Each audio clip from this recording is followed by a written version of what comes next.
계속해서 우리가 어떤 크리스찬이 되어야 되는가, 그리고 우리가 어떤 직분자가 되어야 되는가, 어떤 사역자가 되어야 되는가, 이게 굉장히 중요합니다.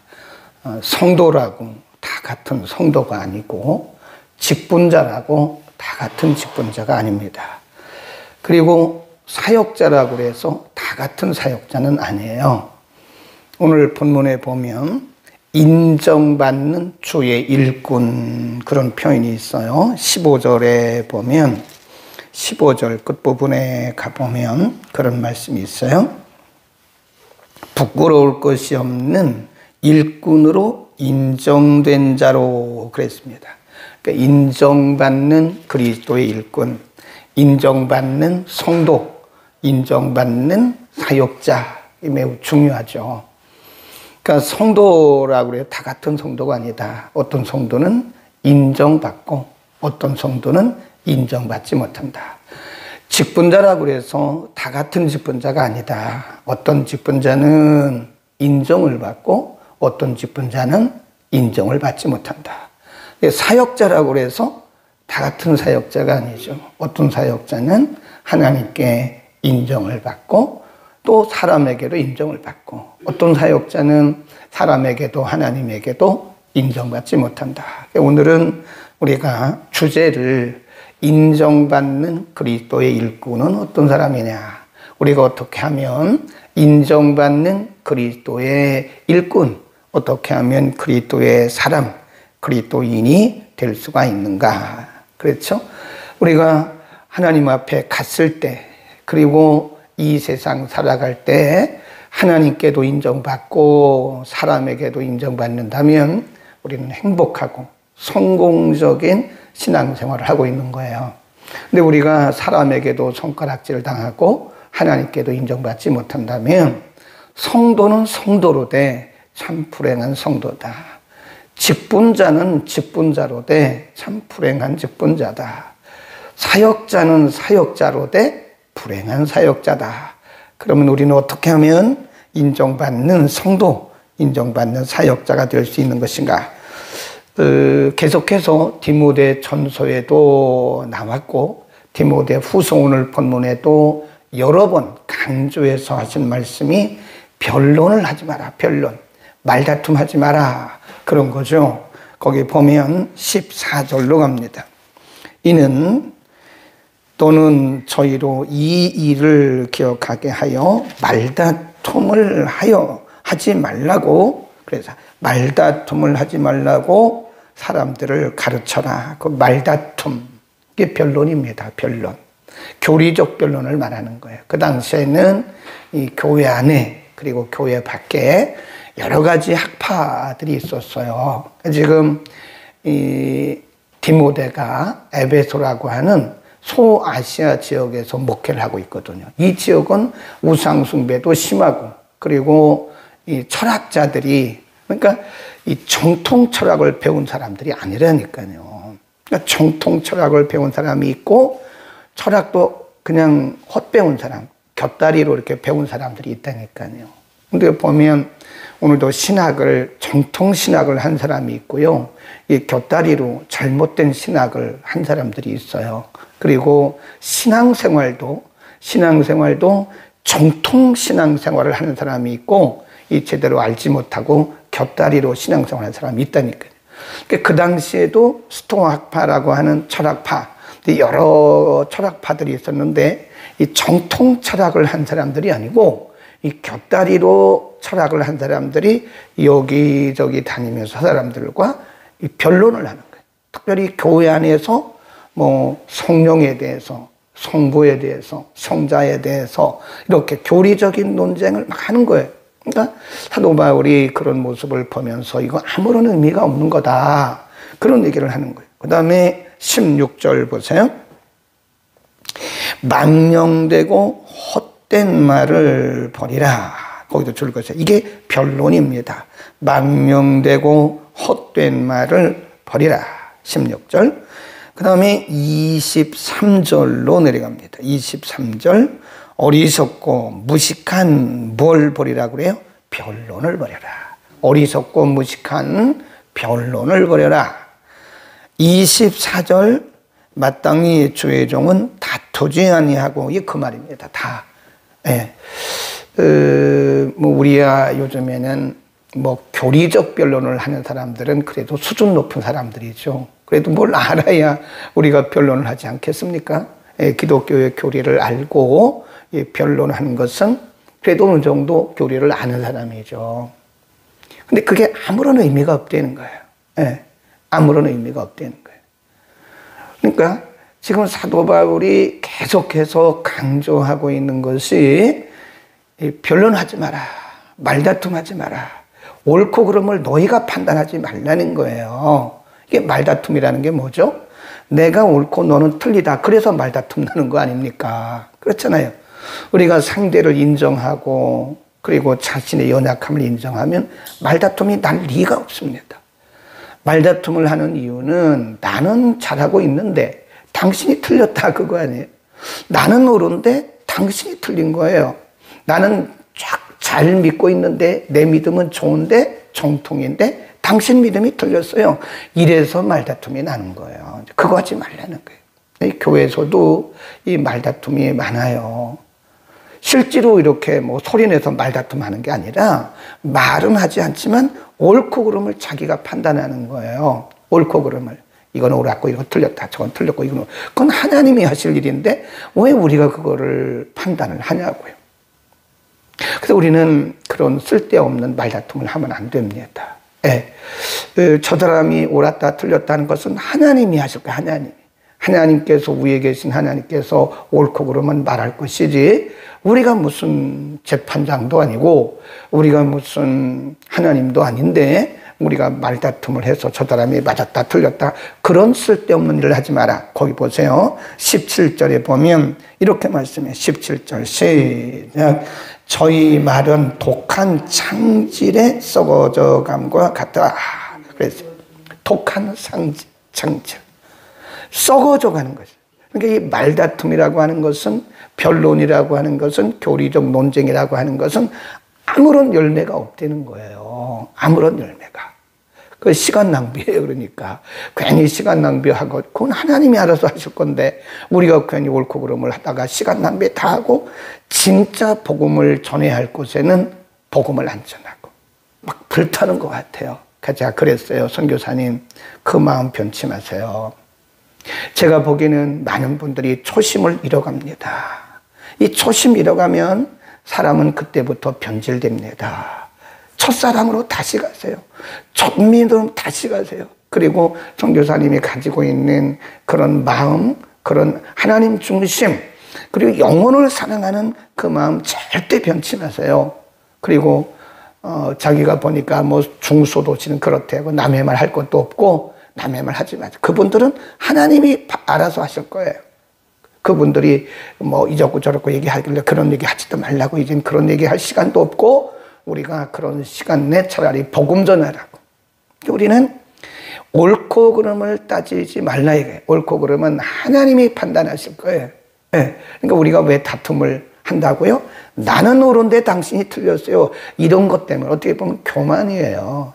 내가 뭘 옳아요. 하나님 보실 때는 내가 틀릴 수도 있어요. 근데 우리는 내가 옳고 당신은 틀리다고 하는 그런 생각을 가지고 변론을 한다. 사도 바울은 뭐래요? 그것은 아무런 유익이 없다. 그건 오히려 사람들을 상처 주는 것이고 시간을 허비한 거다. 그러면서 또 뭐라고 말씀했냐면 15절에 보면 이런 말씀. 내가 진리의 말씀을 옳게 분별하며 그 줄급시다. 진리의 말씀을 옳게 분별하라. 복음을 바로 정통 복음을 가지고 그 말씀이죠. 내가 진리의 말씀을 옳게 분별하며 부끄러울 것이 없는 일꾼으로 인정된 자로 누구를? 자신을. 다른 사람 얘기하지 말라고요. 나를 하나님께 인정된 자로 하나님께 드리자. 네, 나를. 다른 사람들은 하나님이 알아서 하실 거예요. 그 사람을 죽이든 살리든 하나님이 그를 인정하시든 안 하시든 그건 우리의 영역이 아니라고요. 우리가 침범할 영역이 아니에요. 거기는 하나님의 영역이라고요. 그 시간에 우리는 우리 자신을 하나님께 드리기를 힘써요. 청결한 인정된 자로 하나님께 드리기를 힘쓰라. 아멘. 이제부터는 우리 다른 사람 판단하지 맙시다. 그 시간에 기도하고 그 시간에 뭐 하자고요? 복음 전하세요. 괜히 그 시간 낭비하는 겁니다. 그 다음 쭉 내려갑니다. 20절, 21절입니다. 그러면서 아주 유명한 그릇의 비유를 합니다. 20절 시작. 큰 집에는 은혜 그릇이 뿐아니요 나무와 질그릇도 있어 귀히 쓰는 것도 있고 천히 쓰는 것도 있다 그랬습니다. 큰 그릇에 큰 집에는 금과 은으로 된 재질을 말하는 거예요. 재질. 큰 집에는 재질이 금으로 된 거, 은으로 된 거, 나무로 된 거, 흙으로 된 거 있다. 그런데 둘로 나누면 금이든지 재질이 금이든지 은이든지 나무든지 흙이든지 어떤 그릇은 귀하게 쓰임받고 어떤 그릇은 천히 쓰임받는다는 거예요. 금그릇이라고 해서 다 귀히 쓰임받는 게 아니에요. 어떤 질그릇, 어떤 흙그릇은 흙그릇인데도 귀히 쓰임받고 어떤 그릇은 금으로 되어 있는데도 천히 쓰임받는 거예요. 그러니까 이게 사도 바울의 유명한 비유입니다. 네, 교회 안에 예를 들면 교회 안에 다 같이 쓰임받는데요. 어떤 사람은 정말 귀하게 쓰임받아요. 근데 어떤 사람은 천히 쓰임받아요. 쓰임받기는 쓰임받는다니까요. 쓰임받기는 쓰임받는데 어떤 사람은 정말 총애, 하나님의 총애를 받아가면서 정말 멋있게 귀하게 쓰임받고 어떤 사람은 그냥 쓰임받는 거라. 여러분 생각해 보세요. 쓰임받기는 받았는데 어떤 사람은 천히 쓰임받고 어떤 사람은 귀히 쓰임받는데 그건 누구에게 달리냐? 하나님이 사람들을 차별하는 게 아니에요. 자기에게 달린 거예요. 자기에게. 네, 자기에게. 옛날에 우리 어머니가 늘 하시는 말씀이 있어요. 늘 도겸아 사람들은 죄기염 지가 받는단다. 네, 충청도 사람들은 지라고 그래요. 지. 지기염은 지가 받는 거야. 자기 기염은 자기가 받는 거야. 맞죠? 그렇죠? 내 할 탓이라는 거예요. 하나님 앞에도 어떤 사람이 천하게 쓰임받고 어떤 사람이 귀하게 쓰임받는 것은 하나님이 사람을 차별하는 것이 아니라 나 할 탓이라는 거야. 나 할 탓. 나 하는 탓에 따라서 나의 하는 것에 따라서 하나님 앞에 귀하게 쓰임받기도 하고 어떤 사람은 천하게 쓰임받기는 쓰임받는데 그럼 어떻게 기준이 있느냐? 21절입니다. 그러므로 누구든지 것에서 자기를 깨끗하게 하면 귀히 쓰는 그릇이 되어 거룩하고 주인의 쓰임에 합당하며 모든 선한 일에 예비함이 되리라. 뭐죠? 자기 청결입니다. 자기 청결. 하나님 앞에 하나님 저를 좀 귀하게 써주세요. 아무리 그래도 청결하지 않으면 쓰실 수가 없어요. 이거 우리가 생각해 보자고요. 우리가 이렇게 부엌에 가면 큰 그릇, 작은 그릇, 뭐 네모진 거, 동그란 거, 높은 거, 낮은 거, 별 종류의 그릇들이 많아요. 그런데 여러분 아무거나 쓰십니까? 그 안에 막 흙도 들고 그 안에 이런 오염 물질이 들어있는 걸 갖다 쓰십니까? 안 쓰잖아요. 깨끗한 거. 깨끗하게 잘 준비된 깨끗하게 되어 있고 아주 잘 보존된 그릇을 여러분 쓰실 거예요. 귀한 손님이 오셨는데 여러분 막 더러운 그 오물이 있는 그 그릇에다가 밥을 퍼서 줍니까? 그 그릇에다가 국을 퍼서 드립니까? 아니잖아요. 깨끗한 그릇. 손님이 오셨는데 깨끗한 그릇, 작아도 깨끗한 그릇, 모양은 못생겼어도 깨끗한, 좀 그래도 우리가 건강하게 하나님 앞에 쓰임받으면 그게 제일이죠. 재질이 뭐 중요합니까? 그렇잖아요. 재질이 금이요 은이요 아무리 그래도 우리의 그 모습이, 그 그릇이 깨끗하지 못하면, 그릇이 정결하지 못하면 금그릇도 쓰임받지 못하고 은그릇도 귀하게 쓰임받지 못해요. 비록 재질은 나무요 흙이라도 깨끗한 그릇을 하나님은 쓰시는 거예요. 그러니까 중요한 것은 나를 깨끗해야 돼. 나. 정결이라는 게 뭐죠? 뭐 우리의 속을 막 수세미로 닦습니까? 그렇게 할 수가 없잖아요. 우리 속에 어제 말씀드린 대로 사심이 없어야 되고, 우리 속에 탐심이 없어야 되고, 우리 속에 누구를 미워하는 마음이 없어야 되고, 우리 속에 정결한 마음이, 하나님을 사랑하고 이웃을 사랑하는 그런 마음들이 있을 때 하나님이, 다르게 말하면 순전한 마음을 가진 자들을 하나님은 쓰세요. 공부를 좀 못했어도 괜찮아요. 어제 그 선교사님 보니까 영어도 못해요. 케냐말 스와힐리어도 못해요. 그런데도 하나님이 그렇게 쓰시잖아요. 왜 그러죠? 영혼을 사랑하잖아요. 하나님을 사랑하잖아요. 정결한 그릇을 하나님을 쓰신 겁니다. 우리가 남은 생에 이왕이면 예수 믿고 우리가 하나님 앞에 쓰임받는데, 이왕이면 귀히 쓰임받는 그릇 되자고요. 아멘. 이왕이면 우리가 하나님 앞에 총애를 받고 하나님 앞에 귀하게 쓰임받아야지, 쓰임받기는 쓰임받는데 천하게 쓰임받으면 얼마나 불행합니까?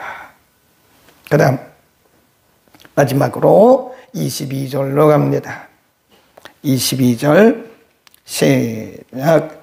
또한 내가 청년의 정욕을 피하고 주를 깨끗한 마음으로 부르는 자들과 어떻게? 함께. 이게 중요합니다. 아무나 친구하지 말라는 거예요. 에? 정말 하나님을 깨끗한 마음으로 섬기는 사람들과 함께 이 동역하라는 거예요. 동역. 신앙생활은 독불장군이 없습니다. 신앙생활 혼자 하는 사람은 외로운 사람입니다. 정말 주를 깨끗한 마음으로 섬기는 그런 분들과 함께, 말은 그런 분들과 함께 교제하면서, 그런 얘기예요. 그런 얘기입니다. 또한 내가 청년의 정욕을 피하고 주를 깨끗한 마음으로 부르는 자들과 함께 의와 믿음과 사랑과 화평을 조치라 그러잖아요. 이게 참 중요합니다. 우리 주변에 누가 있느냐가 매우 중요합니다. 매우 중요해요. 네. 그 옛날에 보니까요, 사람이 두 그룹이 있습니다. 두 그룹이 있는데, 어떤 사람은 모이면 어쨌든 어떻게 하면 전도할까, 어떻게 하면 기도 생활할까, 어떻게 하면 우리가 말씀대로 살까 하는 그런 대화를 많이 해요. 간증 나누고. 근데 어떤 그룹은 모이면 남 얘기하는 거예요. 남 욕하고 비난하고 비판하고, 이런 데 가지도 마세요, 여러분. 만일 여러분이 그런 사람들과 함께 한다면 여러분 같이 망하는 겁니다. 절대로 그런데 합류하지 마세요. 왜 남을 욕합니까? 두 그룹이 있다는, 목회자들도 두 그룹이 있어요. 모이면 탁구 치러 가고, 뭐 탁구 치는 게 나쁜 건 아니죠. 네, 모이면 골프 가고, 뭐 모이면 어쩌고저쩌고 그래요. 어떤 사람은 모이면 그런 얘기 하는 거예요. 우리가 나머지 생애를 어떻게 살까? 우리가 어디 가서 복음 전할까? 뭐 이런 얘기하는 그룹이 있어요. 목회자 세계도 마찬가지예요. 어떤 그룹에 우리가 들어가느냐에 따라서 우리의 인생이 달라지기도 하고, 하나님이 우리를 다르게 쓰실 수도 있는 것이다. 저는 이 말씀을 묵상하면서 이 말씀이 참 중요하더라고요. 다시 한번 보세요. 22절. 또한 내가 청년의 정욕을 피하고, 디모데가 그때 젊었으니까요, 청년의 정욕을 피하고 주를 깨끗한 마음으로 부르는 자들과 함께 의와 믿음과 사랑과 화평을 조치라 그랬어요. 옛날에 우리 학교 다닐 때, 중학교 다닐 때 선생님 한 분이 수업 시간에 이런 얘기를 하셨어요. 얘들아, 너희가 공부를 잘하고 싶으면 공부 잘하는 사람과 친구해라. 너희가 공부를 정말 잘하고 싶으면 공부 잘하는 사람과 친구해라. 네. 아무하고나 친구하지 마라. 이게 보니까 진짜 공부 잘하는 사람 옆에는요, 공부 잘하는 사람들만 있어요. 근데 공부 못하는 애들 옆에는요, 안 그래 중학교 2학년 때 뭐 연애나 하려고 그러고 속으로 야 너네 지금 몇 살인데 연애하려고 그러냐. 그 중요한 시간 다 보내고요. 예, 그 중요한 시간 다 없애고 지금 와서 보면 그때 그렇게 했던 애들은 물론 뭐 잘된 애들도 있지만 그렇더라고요. 그러니까 우리가 주를 깨끗한 마음으로 섬기는 자들과 함께 의와 화평과 사랑을 조철하고 하는 것은 그러니까 우리가 누구와 함께 하느냐, 누구와 동역하느냐가 우리가 하나님 앞에 귀하게 쓰임받을 수도 있고 아니면 그렇지 않을 수 있다. 그러니까 여러분 다시 한번 정리하면 이제 우리는 시간이 얼마 남지 않았어요. 우리가 앞으로 뭐 50년을 살겠어요? 우리가 무슨 100년을 살겠어요? 앞으로 우리가 30년 산다 해도 우리의 정신이 옳지 않아요. 왔다 갔다 한다고요. 정신이 맑을 때, 우리 말이 잘 나갈 수 있을 때 엉뚱한 데 시간 버리지 말라고요. 엉뚱한 데 시간 허비하고 자기 자신을 돌아봐야지. 언제 하나님 앞에 갈 줄 모르잖아요, 우리가. 하나님이 언제 오라고 부르실지 모르는데 그 소중한 시간에 나를 돌아보고 내 믿음을 점검하고 내가 하나님 앞에 깨끗한가 그렇지 않은가를 점검해야 되는데 자기는 돌아보지 않고 자꾸 다른 사람만 평론하면 정말 불행한 사람으로 살고 있는 거다. 아멘. 기도합니다. 걸어가신 우리 아버지, 오늘은 하나님께 인정받는 그리스도의 일꾼이 되기 위해서, 하나님께 인정받는 그리스도인이 되기 위해서 우리가 어떻게 살아야 되는지를 오늘도 가르쳐 주셨습니다. 사도 바울은 아들 디모데에게 변론을 피하라고, 말다툼을 피하라고 이렇게 강조하고 있습니다. 그것은 오히려 사람 속에 창질이 나게 하고 많은 사람들을 상처를 주는 것이며 우리 자신도 하나님 앞에 드릴 수 없다고 말씀하셨습니다. 하나님 큰 집에는 금그릇, 은그릇, 나무그릇, 흙으로 된 질그릇도 있지만 모든 그릇이 다 귀하게 쓰임받는 것이 아니라 자기를 정결케 된 깨끗한 그릇을 하나님께서 귀한 그릇으로 쓰신다고 말씀하셨습니다. 하나님, 우리 이제는 남의 일에 참견하지 말고 우리 자신을 돌아보고 우리 자신의 영성을 관리하면서 하나님 앞에 귀히 쓰임받는 청결한 그릇들이 다 되게 하옵소서. 우리의 남은 생에는 하나님에게도 총애를 받고 사람에게도 총애를 받는 거룩한 성도로, 거룩한 직분자로, 거룩한 사역자로 살게 하옵소서. 하나님 이왕이면 우리 모두를 귀한 그릇으로 주의 복음을 위해서